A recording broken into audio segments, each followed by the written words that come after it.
Hey, what's up guys, it's Nin here again. I'm coming at you with another spec, sort of an introduction to the spec. I did not come up with the spec, it was something that I found on the forums, and after hearing about it from a couple of guildmates, like, hey, have you tried using this spec? And so they directed me at the post on the forums, and I pulled it up and started using it. It's a really good spec. Single target DPS is its main focus, but it does have some AoE cleaving abilities. You could probably play around with the points a little bit, get a little bit more AoE out of it. Like you could probably pick up Radiate Death, but that's not the focus. The main focus is the single target DPS. It does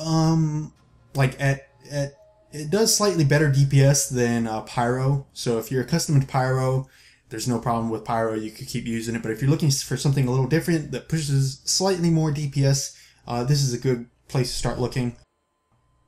As you can see, heavy into the Stormcaller, got some points in a Warlock, and then Harbinger just for the spell power. I'll put a link in the description below for the a link to Magelo with the point layout and everything. So I won't go into detail with that just here, but I will go into the masteries. For level 61 mastery, I do have Arcanist Shield. This is the one that causes your crits to put a shield on you. Personally, I prefer this one in raid. I prefer this one to, it basically adds a buffer, almost extending basically your hit, or excuse me, not your hit, but your hit points. So for when those big burst damaging abilities come out on boss mechanics, whether it's, you know, unavoidable AoE or dots that get put on you, this kind of adds a little buffer to your health pool in case maybe you might not get a heal or enough, you know, between there. This can help add a buffer to it, making sure that you stay alive. There's the overflowing vitality, but I don't find that one as useful in raiding as the Arcane Shield.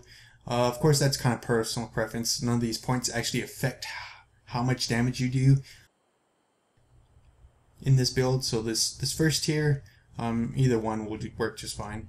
For the second tier, it is important that you do pick up level 62 mastery, Healing Expertise. The second ability, second part of Healing Expertise is it causes your Dark Touch to apply your Life Leech and Nedra's Grasp. As you can see here, I do have the point in Nedra's Grasp, and Life Leech is a staple of any build that goes into Warlock. So basically, this is like the cornerstone of this build. If it weren't for this mastery, I doubt that this build would be even a thing. Because it enables you to apply 3 dots in just one global cooldown. So, you know, rather than manually applying each one, it definitely helps being able to get those dots up quickly. So yeah, without this build, without this mastery, I don't think this build would be a thing. So, it's a must have. So, level 63. Mental, and I'm not even trying to pronounce that second word. I'm terrible at pronouncing stuff.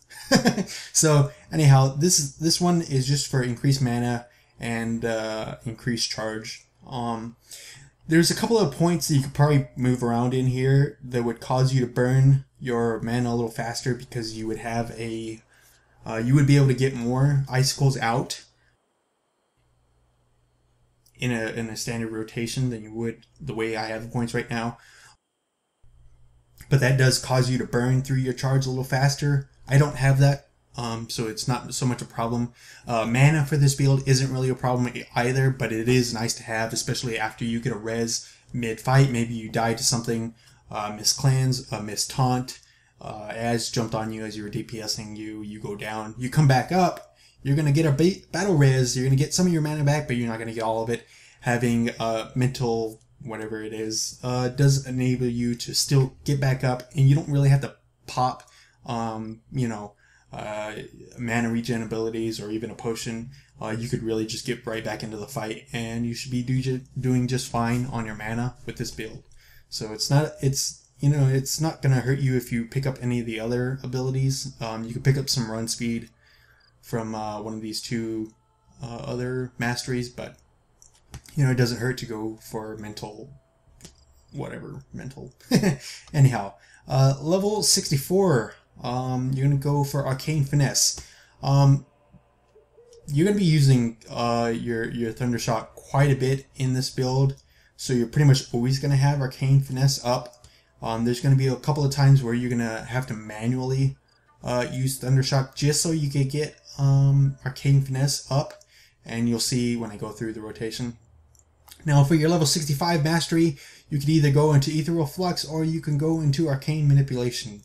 You could go into, you know, either one of them. They do about the same amount of damage, except for Ethereal Flux consumes a global cooldown and Arcane Manipulation doesn't. I prefer Arcane Manipulation because it's off the global cooldown and it doesn't affect the rest of your rotation. If you pick up Ethereal Flux, you could put it into your macros, but do know that it's not going to proc your Arcane Finesse, so you might have some issues where you have to pay attention. You might use Ethereal Flux, and then you have to automatically go back into hit your Thundershock to reproc the Arcane Finesse. So that's why I don't use Ethereal Blast.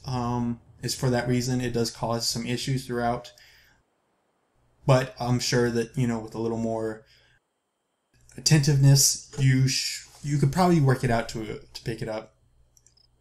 You do have your Raging Storm and your Icicle, which would, when you use them, they will reduce the cooldown on your Ethereal Blast. So you could probably pick up a little bit more DPS with that, but again, like I said, I prefer Arcane Manipulation just because it's off a global cooldown, and it doesn't really affect my rotation all that much. So, again, either or. Either way, the spec itself does really good DPS, single target. I wouldn't use this for PvP at all. I would still go with Pyromancer. Pyromancer, excellent burst, single target, good stuns, interrupts, roots, CC breakers, everything like that. You also get your defensive. Well, it's not really that defensive, but your Heat Wave does reduce the damage that you take by 20%, so that is useful in PvP. This spec doesn't really have that. I mean, you have a couple of abilities to, you have Ride the Wind to get away, you have Wind Chill to knock them back and snare them, but aside from that, you really don't have anything defensive-wise, and this spec does have some burst DPS in its Raging Storm. You'll see your DPS kind of jump up by a couple thousand every time you use Raging Storm. So it's pretty bursty in that aspect. Outside of it, though, it doesn't really have enough burst that you would typically want for PvP. So I wouldn't use this for PvP. It also requires a Thunderstorm that you stand still while channeling it. In PvP, it's kind of hard to do that. Sometimes constantly moving, you know, forward and back as you're pushing, and trying to, you know, meter yourself on when to engage, when to push, and when to fall back. So this spec kind of has a difficult time with movement in that aspect, so I wouldn't use it for PvP for that reason as well. Okay, so to go into the buffs, you're definitely going to want to have your Stone Armor, your Lightning Blade, and your Nedge's Grasp. You're going to have, just those are the only 3 buffs you're going to have for this build. And let's see, oh, my macro, I'll go ahead and show you. I really only have one macro in this build, which is the, you know, the main macro that I'm going to be firing off through the majority of the fight, which is Arcane, cast at self, Arcane Manipulation, cast at GTAE, Hailstorm, cast Icicle, cast Thundershock. And then, because I'm a noob, you see Break Free in there. Yeah, I do that. I put in my spam ability. Yeah. So anyhow, going into the rotation, the first thing you want to do is when you come into a boss encounter, automatically you can pop your Storm Locust onto the boss before pull. It's not going to start aggro, it's not going to do any damage, but it is going to increase your damage against the target. As you can see here, if there's just one target by itself, it increases damage by 20%. If there's multiple targets around that one, it's going to reduce the bonus that it gives to you But of course you're going to be using Hailstorm and your Living Storm, so you're still going to pick up DPS off of those ads anyhow. You're going to want to make sure that you maintain Storm Locust on your main target throughout the entirety of the fight. So that is something you're going to be paying attention to. Also, before the fight starts, I do have another macro here. I probably should have brought it up earlier. I forgot about it. This one, as you can see, I just call it pre, and that's all it does. That's all it does is pops Arcane Manipulation on myself and Static Flux. You could do that before the pull. Static Flux consumes charge, but Storm Locust also gives you charge, so there's no issue with that right there. See, I could gain my charge back just by spamming Storm Focus. Okay, so to go into the beginning of the rotation, you're going to start off with your Thunder Shock, just so that you get the Arcane Finesse buff up you at the beginning of the fight, and then you're going to use Living Storm so that your dot is automatically, you get your first air dot up on the target, and then you're going to hit your SLD and then Dark Touch. The only time you're ever going to use Dark Touch is when you have your SLD up, your Sacrifice Life Damage up. And then after that, you're going to go and hit your Raging Storm. The reason for the Thunder Shock is going to, give your Arcane Finesse for your Living Storm, your Dark Touch, and your Raging Storm. As soon as Raging Storm is done, you're going to go ahead and manually hit your Thunder Shock. And then you're just going to go into your spam macro, which is the macro I showed you with the Hailstorm, Icicle, and Thunder Shock. So you'll go into that, spam that until you'll spam your macro until you see about 1 second left on your SLD, and then you're going to reapply your Dark Touch before it falls off. Now, as soon as SLD falls off, you're going to hit your Static Flux to apply its buff to your water and air damaging abilities. If you apply it too early and your SLD is still on you, you're going to consume charge with Static Flux, but you're not going to get the buff. So make sure that your SLD is completely fallen off of you before you use your Static Flux. As you get more accustomed to the rotation, you'll be able to do it a lot faster. You'll be able to get a sense for exactly when your SLD falls off of you and when it's okay to use Static Flux. So, but in the beginning, just make sure that you wait until SLD is off. Otherwise, it's wasted charge. So, I'll go ahead. So, those are the basic ground rules. Again, only use Dark Touch during SLD. Make sure that you still have the Static Flux after SLD is off, and the rotation kind of goes pretty smooth from there. You will be using Raging Storm as soon as it comes off cooldown, because it's going to reapply your Living Storm. So your Living Storm is going to be maintained by that, and that's about it. So I'll go ahead and do a quick parse. I got my meter over here. Let me clear it. There we go. Okay. Go ahead, I pop my Arcane Finesse and Static Flux, Storm Locust up on the target, and then go into the rotation.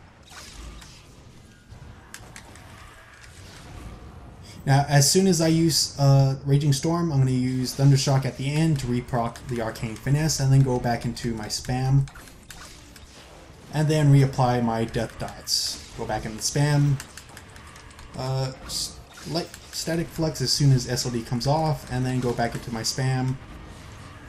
Raging Storm when it comes off cooldown. As soon as it's done, I'm going to hit Thunder Shock, go back into my spam. SLD is up, and so then I'm going to go ahead and reapply my Death Dots. And it just continues on like this for just about the entirety of the rotation. So yeah. As you can see, I'm pulling about 48k DPS, single target. Okay, so for this Raging Storm, as soon as it falls off, Storm Locust again, go back into my rotation. SLD, Death Dots, and keep spamming again. Very simple, very simple. I mean, it's a dot spec, but it's relatively simple. You don't have to manage your dots like you do with a lot of your other builds. So very easy to pick up. Not a whole lot of buttons.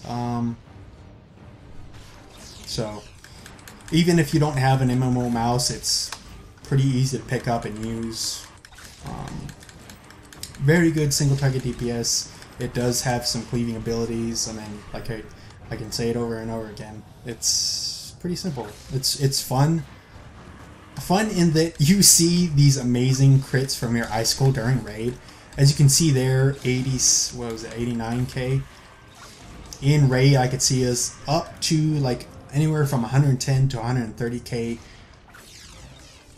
Icicle crits. It's always fun.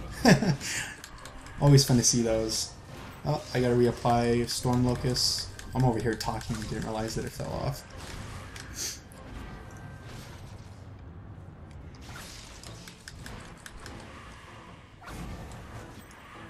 I'll go ahead and cut it off there. So you could see easily, with the gear that I have, let me go ahead and I probably should have showed that earlier. The gear that I have 1000 hit. I don't have any raid gear. I do have level 65 essences. I have one from the little, you know, the weekly gift. And then I have some others. I do have one cleric one, but it's actually, that cleric essence is actually a lot better than all the other essences that I could put in here. I don't have any graders. I haven't done a whole lot of nightmare rifts. This cleric one is actually one that I pulled off the auction house. I was looking for a mage essence. I couldn't find one, but I figured, well, this cleric essence is actually better than most of the other ones I had at the time, so I went ahead and picked that one up. I do have ethereal, or skills, excuse me, Eldritch Crystal. I do have the bonus set.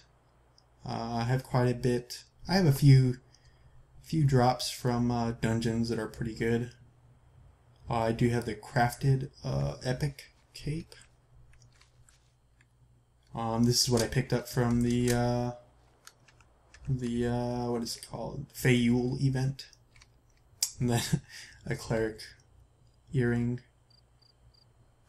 More cleric gear. So yeah, you could see my spell power 13.7k, spell crit 5,900, crit power 965. My gear is it's enough to do raiding, and so I think, you know, with that 47k is 48k is pretty good. So you can see the breakdown of the damaging abilities.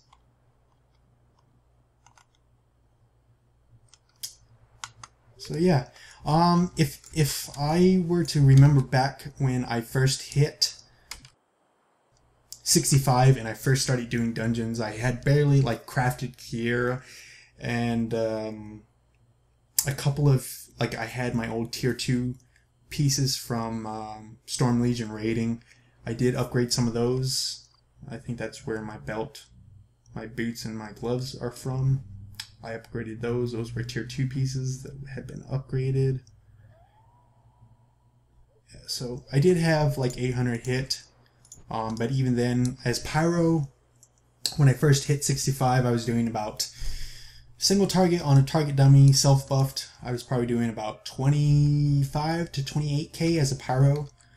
But again, like I said, this spec does more damage than Pyro. So if I were to go back in time and use the gear that I had then, I'd probably, you know, 28 to 30k in this spec as a fresh, you know, 800 hit, level 65, just starting to do dungeons. So if you're you know, fresh to level 65 and you notice that your DPS isn't quite what you might expect it to be, it all comes down to rotation, not so much gear, because like I said, I was fresh 65 and I was hitting easily, you know, 26, 28k single target. So yeah, that's it. I'll go ahead and end it there. I think maybe I'll go and craft a whole bunch of level fresh 65 gear, maybe I'll do a parse with that and show what this spec can do with fresh, crafted gear at the very least. So yeah, we'll see how that turns out.